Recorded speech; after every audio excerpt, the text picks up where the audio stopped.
What's going on, Vapor fans? Welcome back to another episode of the Straight Vault. Tonight we'll be talking about high-performance batteries. Is there even such a thing, and what you need to know about them? Shoutouts to my friends Donovan and Fonzie over at Avail for supplying me with the Blue ModWorks series, and to take from you, Vapor, for hooking it up with the Aspire 1800. Are you kids excited? Well, let's go.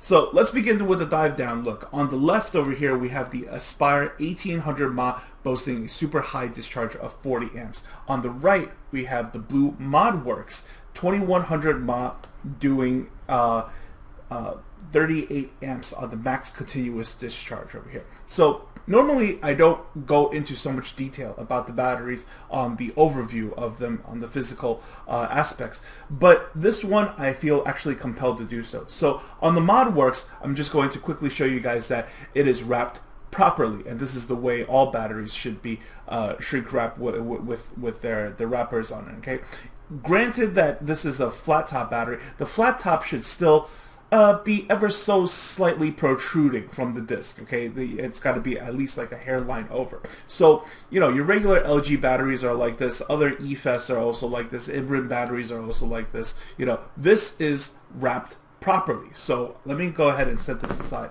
I want to make note of the big notice that I found with the Aspire 1800 series. Okay, this is something that I rather have to no choice but to give a thumbs down, because I found this rather dangerous and irritating all at the same time. I'm going to go ahead and zoom in the camera over here so that you guys can take a very close look at what's going on.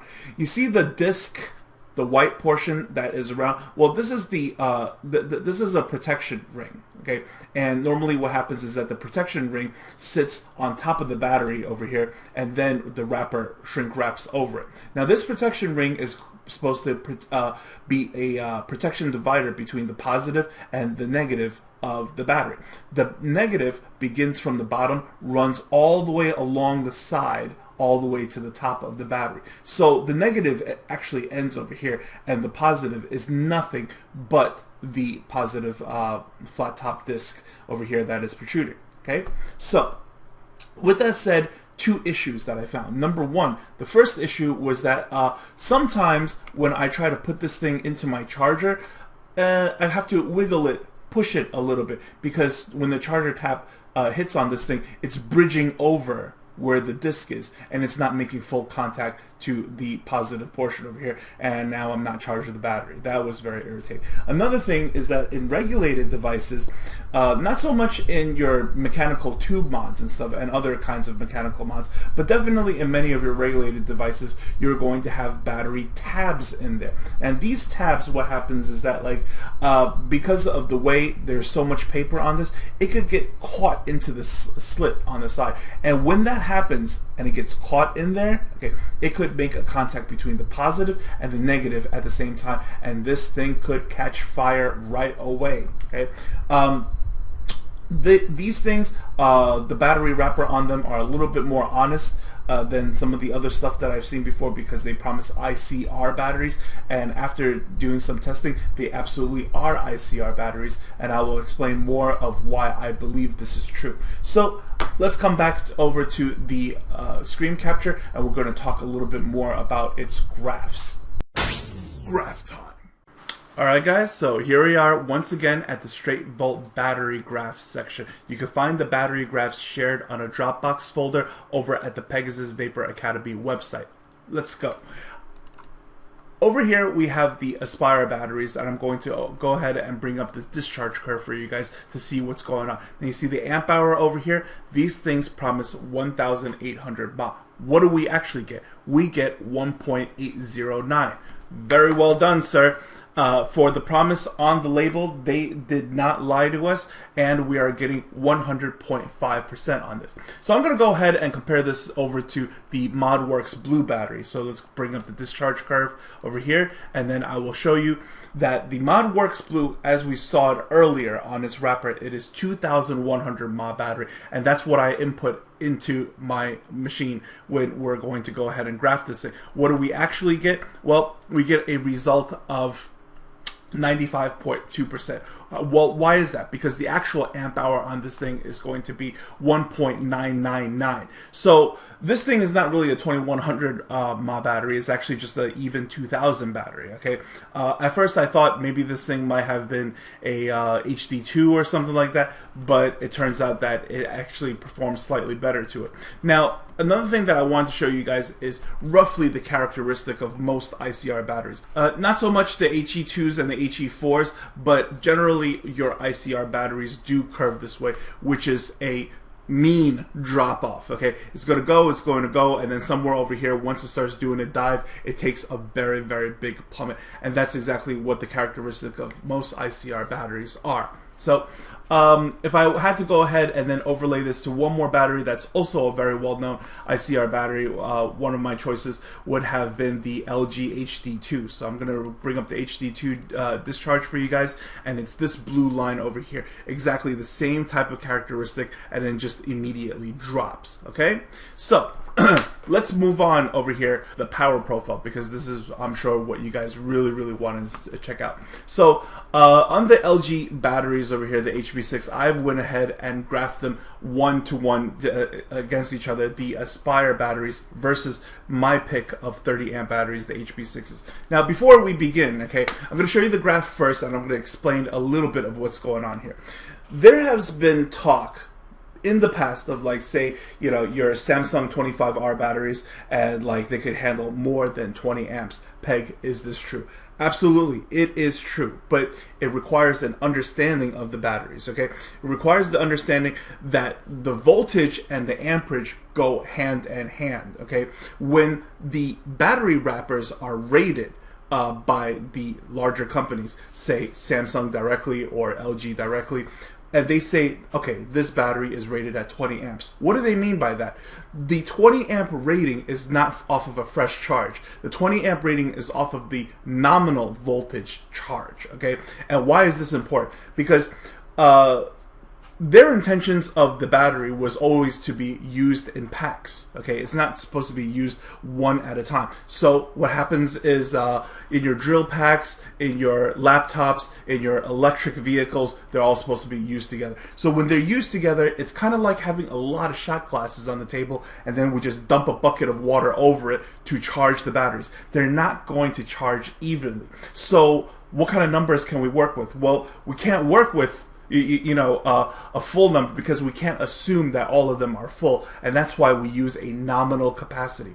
And what is the amperage of this battery rated at when it's at its nominal capacity? And that would be 20 amps when it comes to the Samsung 25R. So when we go ahead and use it off of a fresh charge, and let's say we don't put that heavy of a load on it, can it handle more amps? Yes, absolutely, it can handle more amps. But this is not something that I preach or teach to people normally, because this is trying to explain what the extra boundaries are, and people have a tendency to try to like go there, and you shouldn't go there, because that's when stuff starts to get dangerous, okay? Because I can't tell you specifically at what voltage is this battery unable to handle the exceeding amperage that is above what the rating of the battery is, right? So all I could say is like, okay, from the 3.6 down to the 3.2, the 3.1, where the cutoff is, the battery is rated for 20 amps. It's going to give you those 20 amps. So what I'm explaining over here is actually very, very often skewed for like what the pulse rating is, okay? So based on that logic, you could go ahead and say, yeah, it could do more than, what it's meant to do. So in LiPo packs and stuff for like a different kind of RC cars and whatnot, you get like a burst in the beginning, right? And that's exactly where that burst comes from. It's because there's enough juice in the pack to handle more than, so that's where you get that burst from. But however, if I was to ask you the question, once we're down to like, half the life of the battery, 3.6 volts and stuff, where are we supposed to get this burst of energy from? Like, where does it come from? It doesn't actually exist. So the whole idea of, like, let's say a continuous battery at 20 amps and then it could pulse at 80 amps, that's just, you know, over embellished. It's not happening. But to say that, like, okay, it's a 20 amp battery, but off of the fresh amp, it's a 20 amp battery, but off of the fresh charge, we could do like 24 amps, we could do 25 amps. Those things are all within reason. Okay, so now that you understand that, it's just there to have in the back of your mind, but still always stay within your nominal ratings. Whatever the 20 amps is, whatever the 3.6 is, you guys get what I'm saying. All right, so let's begin over here. Okay, what you guys need to know about these batteries over here and what my testing graphs do, okay, is that there is no way the machine is going to say this is a 30 amp battery. No, it doesn't work that way. Okay, what happens is that when the battery is rated for a certain amount, okay, what happens is that as we test it, I'm going to show you what the line curve looks like when we plot, you know, 1 amp, 2 amp, 3 amp, 4 amp for a battery that could be rated for 30 amps. So basically what I'm trying to say is that, like, this is the line, this is the benchmark line, this is what it would look like, this is what a 30 amp battery looks like. Okay, and then what I would do is that I would just go ahead and then graph the other battery as if it was like 30 amps, and then we'll overlay it to each other, and then we'll see the performance. Obviously, right here we see that the Aspire beats out the HP6 in the beginning, and then not so much towards the end, and then pretty much evens out all the way at the end.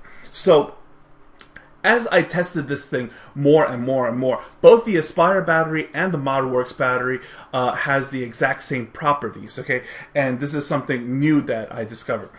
The HB6s is still my recommendation for your daily vape for 30 amps, okay? And what is exactly the difference? Well, these things are actual competition batteries, okay? I'm going to go ahead and pull up the ModWorks file over here, so I'm going to show you the overlay of that, and let's go over to ModWorks and then show you the power profile and overlay it here. I'm going to go ahead and change the line color of this thing to purple so that you can see it a little bit better. Now you can see that the ModWorks battery pretty much beats out, like, you know, is the best out of the 3 batteries, okay?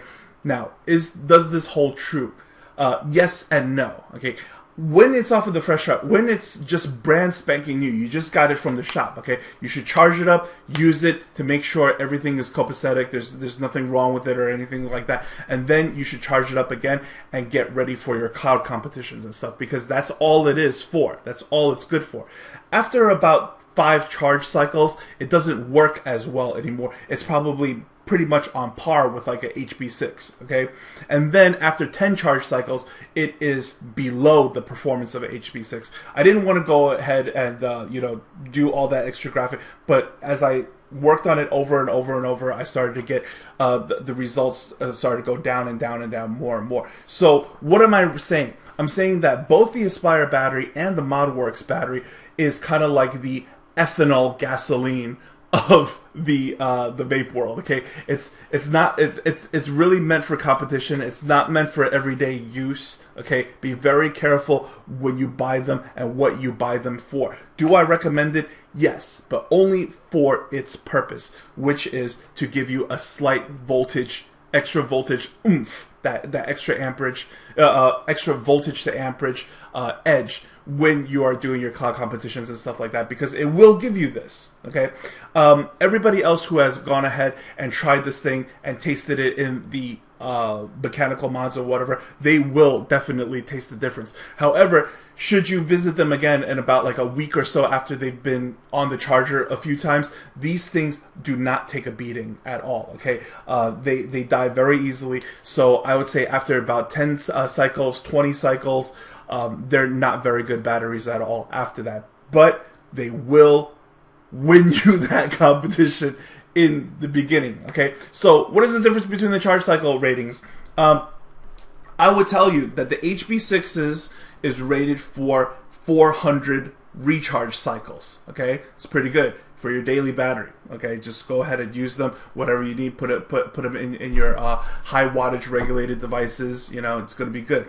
As far as these Aspire batteries and stuff, these ModWork batteries, definitely not for any regulated devices, because once it's in the regulated devices, then it's all about, like, you know, the regulation of the chip. Definitely it's going to be used, you know, for your super sub ohm builds. Either it's going to be like a parallel setup or a series setup, or, you know, a single tube mod to give you that slight competitive edge, and that is all that is actually good for. Okay, so please keep that in mind.